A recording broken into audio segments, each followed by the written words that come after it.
Abang mga kababayan, yung kampo ng mga Duterte kung ano-anong mga kontrobersi, yung kinasangkutan, mga walang kakwenta-kwentang bagay, yung mga lumablabas po sa bibig tulad ng tantrums ni Inday sa pagkawala ng kanyang pagbawa sa kanya pong security.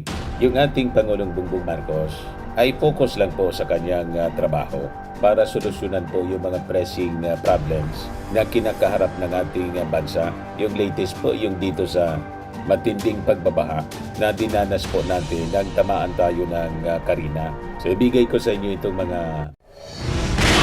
Nagpapagal mga balita at matabagay sa mga isla-libo. Opinyon, para at paglalanta sa katutuhan. What you see is what you get. Unisan. magagandang balita naman po. Itong tungkol sa master plan na sabi po ng DPWH can fix 70% of flood problem sa ating bansa. Meanwhile, kahapon mga kababayan, kausap ng ating Pangulong Bongbong Marcos yung mga defense officials ng Amerika at maganda yung mga nangyari po. Ito yung mga development ng balita. Philippines to get 500 million military aid from US.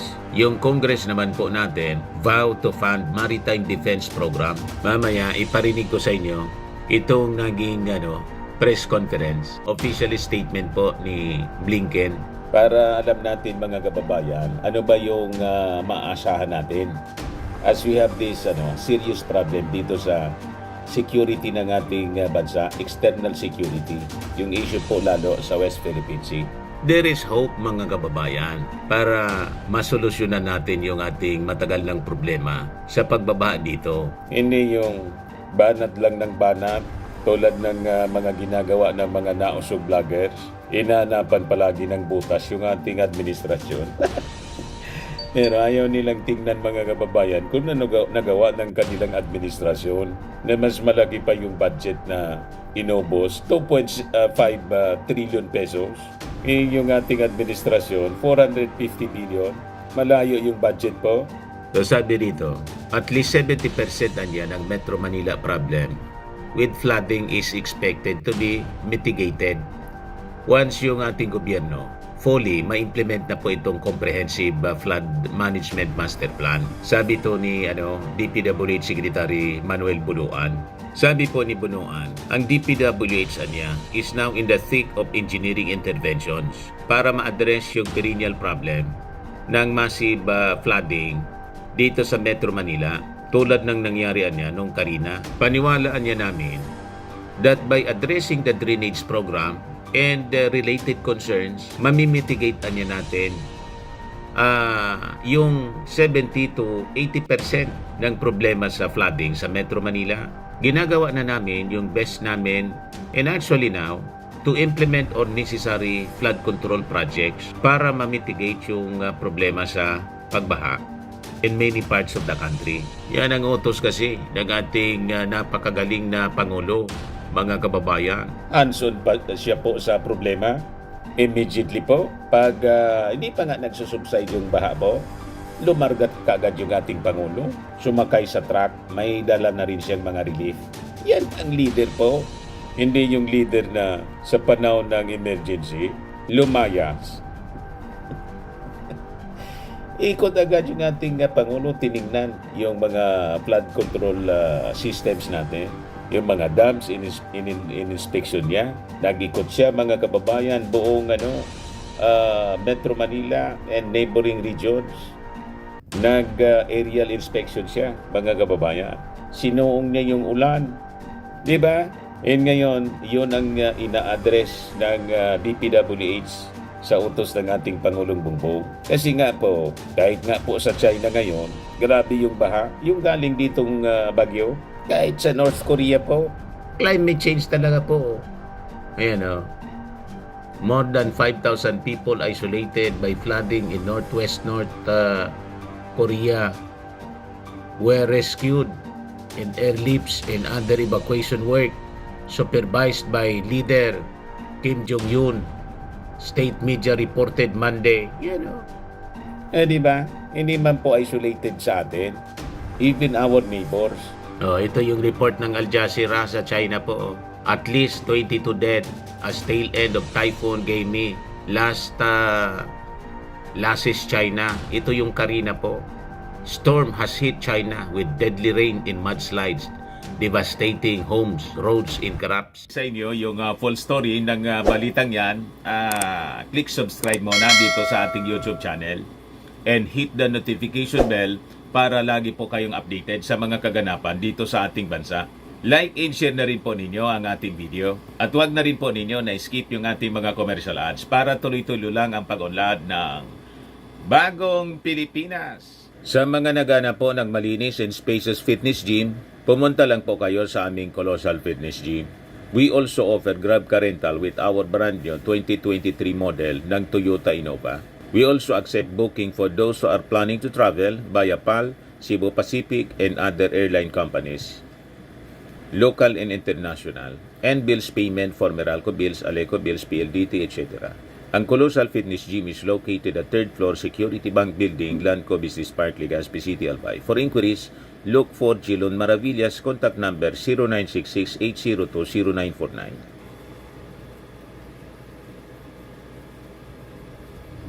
Yan po yung aming Innova. Lagi na pong matao sa amin.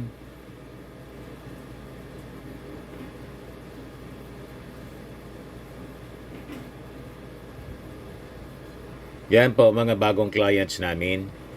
Napakaganda at colorful at napakalinis ng aming gym po. Pati mga foreigners po pumupunta sa amin, mga British tourist po sila dito sa Legazpi. Na-set up na rin po yung aming mga brand new gym equipment.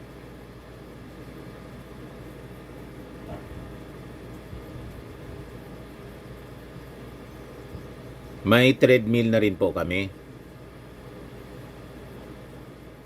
Ito naman po yung bago naming product na binibenta online.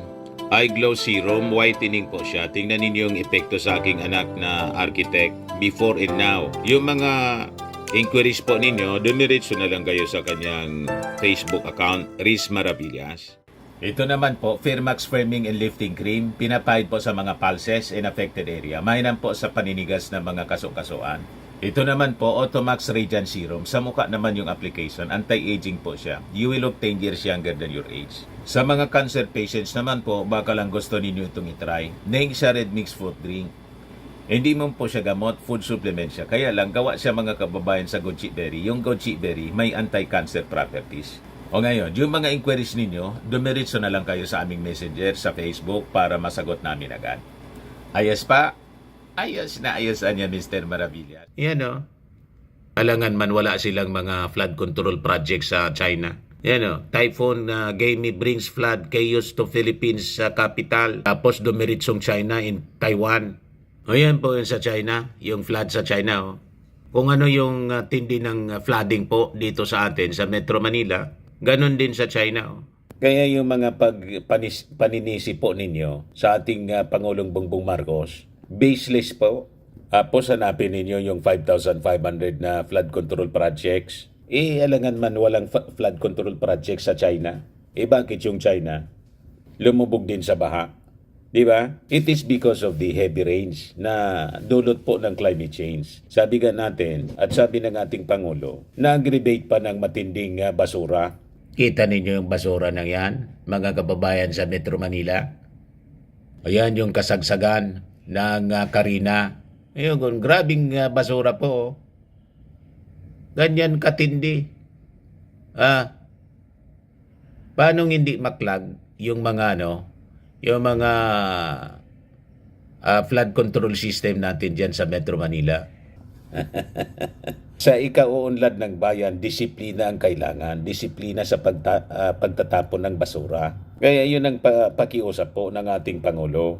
Pero solution-oriented po yung ating Pangulo. So ito yung master plan na ginagawa natin. This includes the planned Marikina Dam to be built atop Wawa Dam and the Manggahan Flood Control Gate.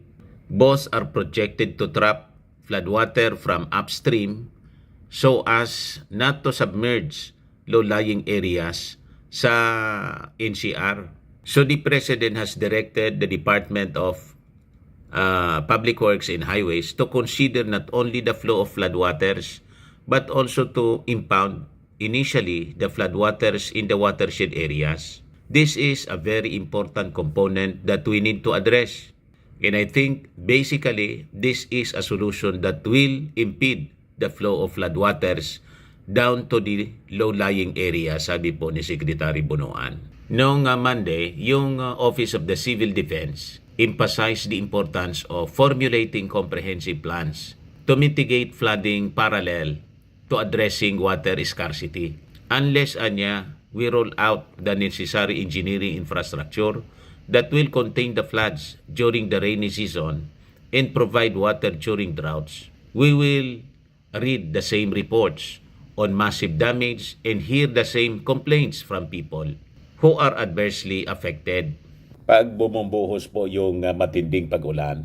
Tama! O ngayon, dito naman po sa pagbisita ng mga American officials para tulungan po tayo dito sa issue ng West Philippine Sea. Makakakuha po tayo ng $500 million na military aid galing po sa Amerika. Ito nangyari matapos yung si US Secretary of State Anthony Blinken tapos si Defense Secretary Lloyd Austin makipagkita sa ating Pangulong Bongbong. So yan po.